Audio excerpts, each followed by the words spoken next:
আমি লিখতে বসাইছি, তুমি যে কান্না করতেছো, পড়ালেখা না করলে তোমার শ্বশুর বাড়ি ফাটাই দিব। যাবা? এখনই শ্বশুর বাড়ি ফাটাই দিতাম, বিয়ে দিয়ে দিব কিন্তু, এখনই দিয়ে দিতাম। শ্বশুর বাড়ি যাবা গা? হ্যাঁ, শ্বশুর বাড়ি যাই কি করবা?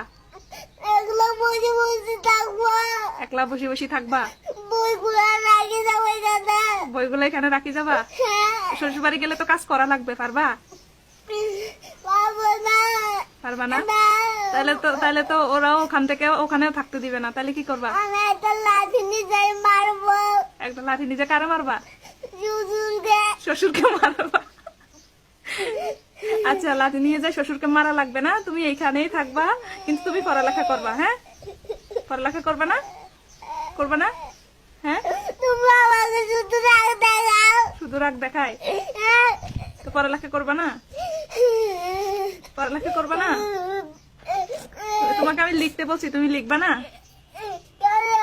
হ্যাঁ, লিখলে তো তুমি বড় হইতে পারবা, তুমি অনেক কিছু বুঝবা, লেখাপড়া করো তো ভালো, ভাত খাই বড় হইতে পারবা, পড়ালেখা করলেও তো ভালো।